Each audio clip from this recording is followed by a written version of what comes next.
আলু দিয়ে এরকম মাংসের ঝোল কার না খেতে ভালো লাগে। খুব সহজে দারুণ স্বাদের এই মটন কারি আজকে আপনাদের রান্না করে দেখাবো।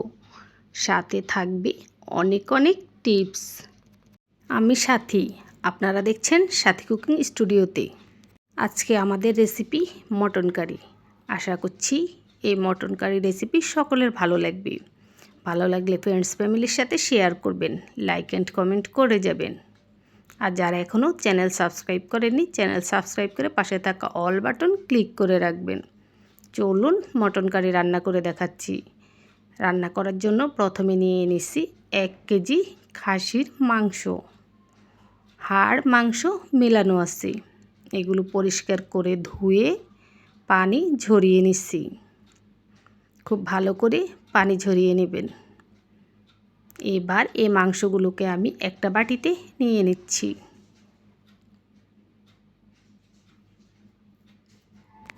পুরো 1 কেজি মাংস আছে এখানে। আমি 1 কেজি মাংসর পরিমাপ দেখাচ্ছি। আপনারা যদি বেশি করে রান্না করতে চান সেভাবে বাড়িয়ে, কম করে রান্না করলে কমিয়ে মশলার পরিমাপটা দিয়ে রান্না করতে পারবেন। আচ্ছা দেখুন, এখানে নিয়ে নিচ্ছি হাফ চা চামচ লবণ, নিয়ে নিচ্ছি হাফ চা চামচ হলুদের গুঁড়া। মশলার পরিমাপটা আমি যেভাবে দিচ্ছি ঠিক সেভাবে দিবেন।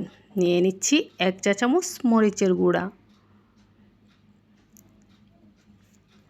নিয়ে নিচ্ছি 1/4 চা চামচ গোলমরিচের গুঁড়ো, নিয়ে নিচ্ছি 1 চা চামচ কাঁচামরিচ বাটা। এখানে অবশ্যই কাঁচামরিচ বাটাটা ব্যবহার করতে হবে। নিয়ে নিচ্ছি 1 চা চামচ আদা বাটা, 1 চা চামচ রসুন বাটা। এবার নিয়ে নিচ্ছি টক দই। টক দইটা প্রথমে খুব ভালো করে ফেটিয়ে নেবেন এবং তারপরে মাংসের সাথে দিতে হবে। এখানে আমি মোট 6 চা চামচ 1/4 কাপের মতো হবে টক দই দিয়েছি। 4 চামচে মেপে দিলে 6 চা চামচ দিবেন, তাহলে হবে। নিয়ে নিছি 2 টেবিল চামচ সরিষার তেল। এবার সব কিছু একসাথে খুব ভালো করে মিশিয়ে নিতে হবে। উল্টে পাল্টে মেশাতে হবে যাতে করে সব মশলা, সব টুকরো মাংসতে খুব ভালো করে মেশানো শেষ। এবার ঢাকনা দিয়ে ঢেকে পাক্কা 1 ঘন্টার জন্য রেস্টে রেখে দিছি। 1 ঘন্টা হয়ে গেছে। এখন রান্না করার জন্য মাংসটা রেডি। এবার মাংস এক সাইডে রেখে দিলাম। হাঁড়িতে নিয়ে নিচ্ছি হাফ কাপ সরিষার তেল।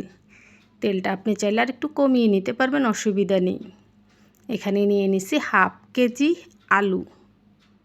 আলুর খোসা ছাড়িয়ে পরিষ্কার করে ধুয়ে নিচ্ছি। আর আলুর টুকরোগুলো একটু বড় বড় করে নিচ্ছি, খেয়াল করুন।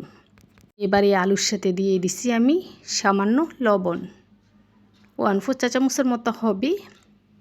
হলুদের গুঁড়ো খুব সামান্য নিছি এবং মরিচের গুঁড়ো খুব সামান্য নিছি, 3টে 1/4 চা চামচের মতো করে। এবার চুলার মিডিয়াম আছে অনবরত নাড়াচাড়া করে প্রায় 5 থেকে 6 মিনিটের মতো এই আলুগুলোকে ভেজে নিচ্ছি।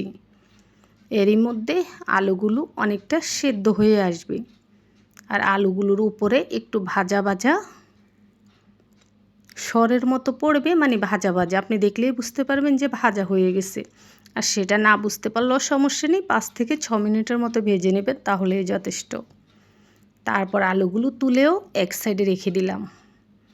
তেলের মধ্যে নিয়ে নিছি মশলা। এগুলো আস্ত মশলা। 2টো তেজপাতা ছিঁড়ে, 3 টুকরো দারুচিনি, 4টি এলাচ ও 4টি লং। এগুলোকে 1 মিনিটের মতো ভেজে নিচ্ছি। এবার নিয়ে নিচ্ছি 1 কাপ পেঁয়াজ কুচি। পেঁয়াজগুলো আমি খুব মিহিন করে কুচি করে নিচ্ছি। এখানে চাইলে বাটা পেঁয়াজও ব্যবহার করতে পারবেন বা ব্লেন্ডার করে। আর কুচি করে নিলে একটু মিহিন করে নেবেন, এতে করে পেঁয়াজ মাংসের সাথে খুব ভালো করে মিশবে। আচ্ছা দেখুন, এবার অনবরত নাড়াচাড়া করে পেঁয়াজগুলোতে গোল্ডেন একটা কালার আসা পর্যন্ত ভেজে নিচ্ছি। নিয়ে নিচ্ছি 1/4 কাপের মতো পানি এই পেঁয়াজের সাথে। এখন মশলা দেব, মশলা যেন না পড়ে তাই পানিটা নিলাম। এবার এক এক করে মশলা দেব। এই পর্যায়ে চুলার আঁচটা একেবারে লো করে দিছি। দিয়ে দিছি 1 চা চামচ কাঁচামরিচ বাটা, দিয়ে দিচ্ছি রসুন বাটা। এখানে আমি 2 চা চামচ রসুন বাটা দিছি। দিয়ে দিচ্ছি আদা বাটা, 2 চা চামচ আদা বাটা দিলাম। দিয়ে দিচ্ছি পুরো 1 চা চামচ লবণ। দিয়ে দিচ্ছি হাফ চা চামচ গোলমরিচের গুঁড়ো, 1 চা চামচ ভাজা জিরার গুঁড়ো, জিরা ভেজে তারপর পাটায় পিষে গুঁড়ো করে নিচ্ছি সেটা। দিয়ে দিছি 2 চা চামচ ধনিয়ার গুঁড়ো। এবার দিয়ে দিচ্ছি 1 চা চামচ হলুদের গুঁড়ো। দিয়ে দিচ্ছি মরিচের গুঁড়ো। মরিচের গুঁড়োটা আপনারা যেভাবে ঝাল পছন্দ করেন সেভাবে খেতে, মানে আপনারা যেভাবে ঝাল খেতে পছন্দ করেন সেভাবে দিবেন। তো আমি এখানে 1 চা চামচ মরিচের গুঁড়া দিছি। আর দিয়ে দিছি ছোট মিনি প্যাকেটে 3 প্যাকেট টমেটো হট সস। আর যদি আপনারা বাসায় থাকে কোটা থেকে দেন তাহলে 1 টেবিল চামচ দিলেই হবে।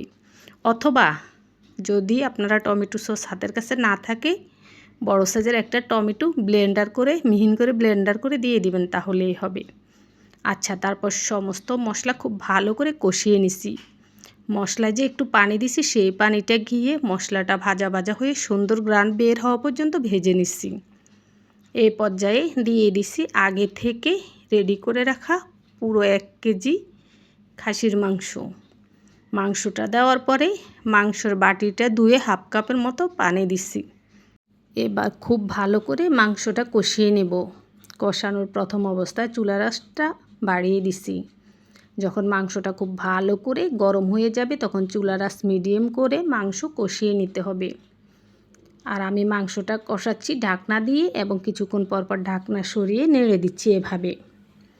এভাবে মাংস কষালে মাংসটা অনেক টেস্ট হয়, তাড়াতাড়ি সেদ্ধ হয়। আচ্ছা, মাংসটা কষাতে গিয়ে মাংস থেকে কিছুটা পানি বের হয়েছে, সেই পানিটা গিয়ে মাংস তেল মশলা সব একেবারে কষা কষা হয়ে খুব সুন্দর গ্রান বের হয়েছে, মানে একেবারে তেল ছেড়ে দেবে মাংস। ঠিক এই রকম হওয়া পর্যন্ত কষিয়ে নিতে হবে। তারপর এখানে দিয়ে দিচ্ছি আলুগুলো দেওয়ার পরে এবার আর ঢাকনা দিব না, এবার ঢাকনা ছাড়াই চুলার মিডিয়াম আঁচে কিছুক্ষণ কষিয়ে নেব।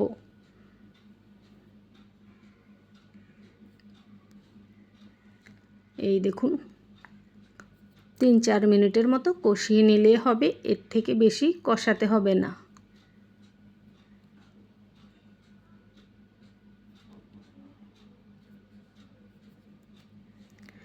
কষানো শেষ। এ পর্যায়ে দিয়ে দিচ্ছি পানি। তো পানিটা কিভাবে দিতে হবে খেয়াল করুন। অতিরিক্ত পানি দেওয়া লাগবে না, কারণ আমি যেভাবে কষিয়েছি আর যা যা মশলা দিছি এতে করে মাংস খুব তাড়াতাড়ি সেদ্ধ হবে। আর আলুটা ভেজে নিচ্ছি, আলু তো আগে থেকে অনেকটা সেদ্ধ হয়েই আছে। তো দেখুন এখানে আমি একটা পানির গ্লাসে করে পুরো 3 গ্লাস পানি দিছি। মোট কথা এই দেখুন মাংসের উপরে এরকম পানি থাকবে। এই জিনিসটা আপনারা দেখে বুঝে নেবেন আপনি কতটা ঝোল রাখবেন, কতটা ঝোলের মধ্যে মাংসটা সেদ্ধ হবে, ঠিক এরকম করে দিতে হবে। আচ্ছা, দিয়ে তারপর ঢাকনা দিয়ে ঢেকে কিছুক্ষণ চুলার হাই হিটে রান্না করে নিছি, প্রায় 3 থেকে 4 মিনিট। তারপর ঢাকনাটা সরিয়ে এবার একটু নাড়াচাড়া করে দিচ্ছি। নাড়াচাড়া করে খুব ভালো করে মিশিয়ে এবার চুলার আঁচ মিডিয়াম করে দেব, কারণ এখানে পানি বেশি দিইনি, মাংসটা একদম তুলোর মতো তুলতুলে হতে হবে সেদ্ধ, তাই চুলার আঁচ মিডিয়াম করে দিয়ে এই মাংসটাকে আমি রান্না করে নিছি। একটু সময় লেগেছে, একটু সময় নিয়ে রান্না করলে এতে করে মাংস টেস্ট হবে, মাংস খুব ভালো করে সেদ্ধ হবে এবং অল্প পানিতেই মাংস সেদ্ধ হবে। আচ্ছা দেখুন এই যে এরকম ঝোলে আসছে। এবার আমি দিয়ে দিচ্ছি এখানে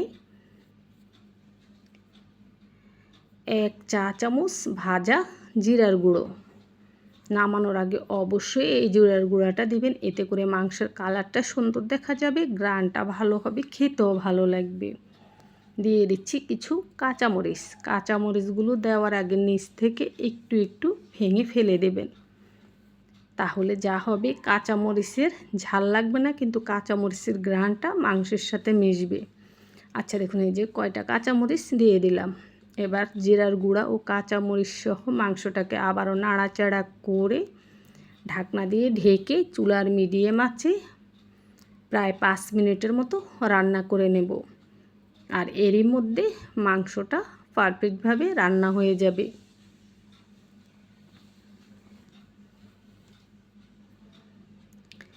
এই দেখুন, মিশিয়ে নিচ্ছি। এবার ঢাকনা দিয়ে ঢেকে 5 মিনিট রান্না করে তারপর আপনাদেরকে দেখাচ্ছি। এই তো 5 মিনিট শেষ। এরই মধ্যে ঝোলটা আরও ঘন হয়ে গেছে। এর থেকে বেশি ঘন করব না, কারণ মাংসটা চুলা থেকে নামানোর পরে যখন তাপ কমবে এই ঝোলটা আরও বেশি ঘন হবে। আর কালারটা মাশাআল্লাহ খুব ভালো হয়েছে। আমি বাটিতে নিয়ে দেখাচ্ছি। চুলার উপরে আসলে কালারটা এত বেশি বোঝা যায় না, কারণ অনেক ভাপ উড়ে গরম গরম থাকে মাংসটা। আচ্ছা দেখুন, চুলা নিভিয়ে দিছি। দেওয়ার পরে মাংসর আসল কালারটা এই যে ফুটে উঠেছে। আলহামদুলিল্লাহ, এভাবেই আজকের এই মটন কারি রান্না করে ফেলেছি। বন্ধুরা, মেহমান আসলে অথবা বড় কোনো অনুষ্ঠানে অথবা আপনাদের খেতে মন চাইলে আপনারা নিশ্চিন্ত মনে এই রেসিপিটা ফলো করে রান্না করতে পারেন। আল্লাহর রহমতে যে একবার আপনার হাতে রান্না খাবে সে আবার রিকোয়েস্ট করতে আপনাকে বাধ্য। আর আপনি নিজেও খেয়ে আনন্দ পাবেন। আমি চেষ্টা করেছি আপনাদেরকে খুব ভালো একটা রেসিপি শেয়ার করার জন্য। এবার দেখুন, বাটিতে নিয়ে দেখাচ্ছি। এখনও মাংস একেবারে গরম, তাও দেখেন ঝোলটা কেমন। এটা যখন আরও তাপ কমবে এই ঝোলটা আরও ঘন হবে। কি দেখে লোভ লাগছে না? এমন আলু দিয়ে মাংসের ঝোল খেতে কার না ভালো লাগে? আমার তো অনেক ভালো লাগে। আপনাদের কার কার ভালো লাগে কমেন্টে বলে যাবেন। আগামী দিনের রেসিপি দেখার আমন্ত্রণ রইল।